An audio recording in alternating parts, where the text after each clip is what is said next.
Good evening, Bahamas. This is Orinthia Komalafe, DNA Leader. Today is Monday, August 3rd, 2020, Emancipation Day holiday. Prime Minister Minnis, your recent announcement of a national lockdown is as a result of your failure to follow sound advice, and the short notice provided to the Bahamian people will only cause chaos over the next few days, which could further spread the virus.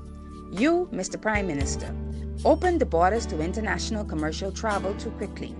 The DNA advised against this. We implored you to increase mass testing, tracing, and tracking of suspected cases or exposed individuals. You failed to do so in a timely manner.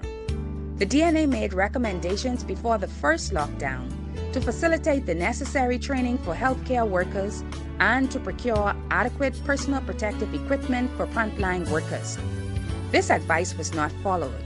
It is obvious that the inadequate safety protocols put in place by your administration exposed Bahamian citizens and residents.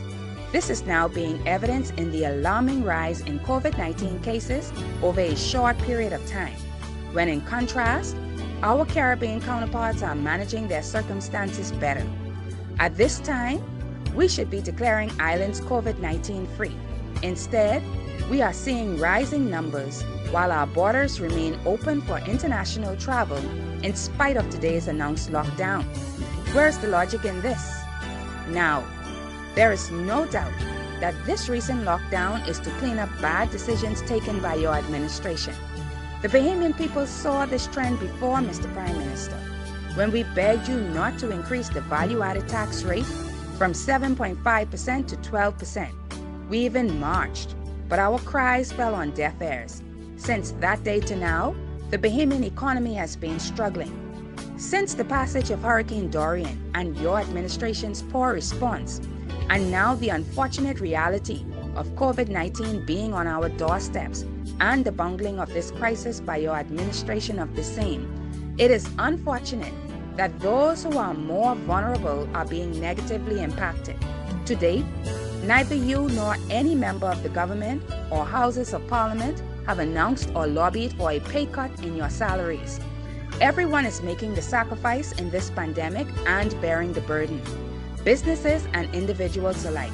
But we do not see our political leaders leading by example. The management of this pandemic is taking a toll on the mental and emotional state of our people. You announced a national lockdown, and to date, many months after the initial lockdown, there are still many waiting on their payments from the National Insurance Board. This is unacceptable, and there are many more who will not be able to claim benefits from the National Insurance Board. There are people starving in our nation, Mr. Prime Minister, and many sitting home in darkness due in part to unreliable power supply. There are many fathers and mothers who are unable to feed their children, pay their bills, or meet their rent. Where is their relief? You announced this lockdown, shut down the majority of businesses, and provide no help or hope for the people. Where is the stimulus? Where is the grocery support, rental support, and income support? Parliamentarians just passed a budget borrowing $1.3 billion to cover a deficit brought on partially as a result of ill-advised policies. With an amount this size, at the minimum, we should be able to afford to look after our people in a more substantive way during this crisis. Prime Minister Minnis, the people were patient, albeit not supportive of your VAT increase. It took a lot of sacrifice to add at least 60% on to our cost of living.